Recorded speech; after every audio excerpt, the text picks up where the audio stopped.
Why is it so hard to do the little things that would improve my life? The way that our minds are designed is our minds are designed to stop you at all costs from doing anything that might hurt you. There are so many people in the world, and you know, you may be watching this right now, and you have these incredible ideas, and what you think is missing is motivation. And that's not true. Because the way that our minds are wired, and the fact about human beings is that we are not designed to do things that are uncomfortable or scary or difficult. Our brains are designed to protect us from those things because our brains are trying to keep us alive.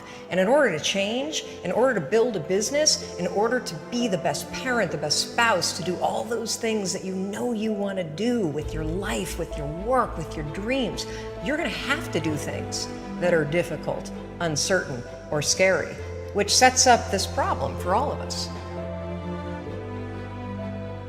The one thing we have in this world is we can't control the events, but we can choose what to focus on, we can choose what things mean, and we can choose what to do.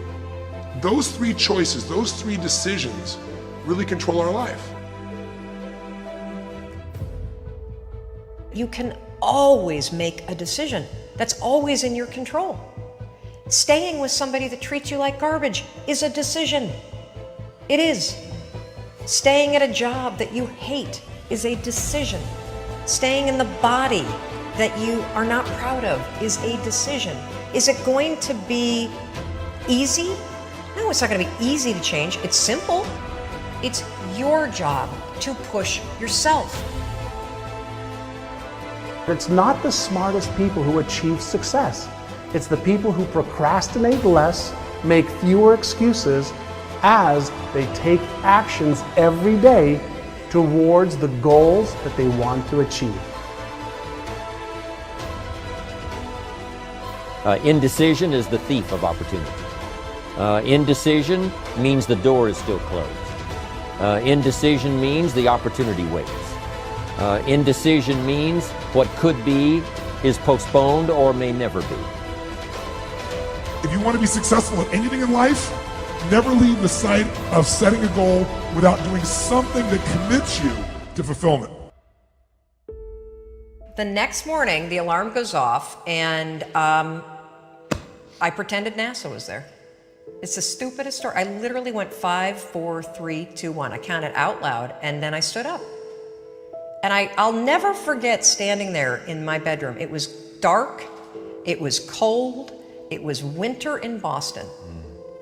And for the first time in 3 months, I had beaten my habit of hitting the snooze button. There were moments all day long, just like that 5-second moment in bed, where I knew, knowledge, what I should do. And if I didn't move within 5 seconds, my brain would step in and talk me out of it. Every human being has a 5-second window. It might even be shorter for you. You have about a 5-second window in which you can move from idea to action before your brain kicks into full gear and sabotages any change in behavior. Your life is what you think it should be. That's exactly what you are right now. You are what you thought you should be. And if you don't like who you are, you got to change what you think you should be. What you think is more important than what you do. And so if you want to change, you got to work on this attitude bit. Decide, commit, act, succeed, repeat. The one thing that all the greats have in common is they sweat the small stuff. They pay very, very close attention to every detail. What makes you comfortable can ruin you. And what makes you uncomfortable is the only way to grow. What you are and what you become depends on how you use your time. The billionaire and the beggar both have 24 hours every day. The old and the young, the black and the white, the Indian and the Asian are all given the same amount of time every day. You cannot stop a day. You cannot stop an hour. But you can control how it will be used.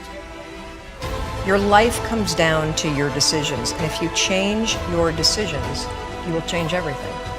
When you understand the power of a 5-second decision, and you understand that you always have a choice to go from autopilot to decision maker, everything in your life will change. You will be a different negotiator, you will be different in sales, you will be unstoppable in the gym, because you will realize the amount of garbage that you put in the way of your hopes, of your dreams, of your potential, of your confidence, of your courage. Everything comes down to the decisions that you make.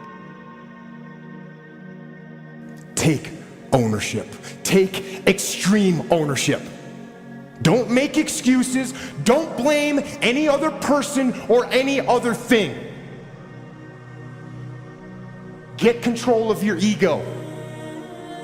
Take ownership of everything in your world, the good and the bad.